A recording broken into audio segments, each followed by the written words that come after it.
All right, we're here with Mr. James McCombs of JARCAM Stats, the creator of the Power Curve Proficiency Rating. So, Mr. McCombs, could you tell us why you decided to create such a program? Well, when I was coaching basketball back in Gwinnett County out in Georgia, I needed a way to identify my players' performance on the court. The best way to do it is using spreadsheets and numbers to actually look at their outputs during basketball games. I feel like your system accurately depicts players rather than just an opinion-based star system. Because I'm actually looking at what the players are doing on the court and what they're contributing to the game. If the player's not contributing to the game, how is he going to help his team? What are some of the strengths that you've seen, in putting the system together? I think the biggest thing in the strength is looking at a player's, especially when rebounding, assist steals, block shots, anything that can be a positive to this game rather than a negative. If a player gets a negative, it teaches them to create a positive from that. Because any negative you have, you should always come back and make a positive.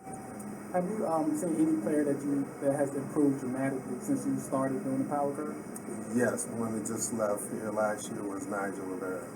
He was a lot of shooting, good scoring, but then when he changed the game around and started doing more of his assist steals, actually blocks, and less turnovers, he really improved his game. And what about some of the top guys from this year?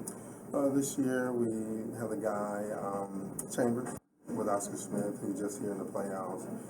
Contributed 11 rebounds and really boosted his power curve up to a 36.50. And now he's number 5, where before he wasn't even showing up on the radar. Other than the Power Curve, what else does JARCAM Stats do? Well, basically, we do a lot of videos. We're about to go into individual player videos. We run the stats. We do scheduling. We're actually going to start putting together team pages so they can actually capture their pictures and stats on the website. Where exactly do you see yourself planting your flag in the air? I think planting the flag is helping players, getting them to understand that they have to be an all-around player. And the biggest thing is, first and foremost, is your GPAs.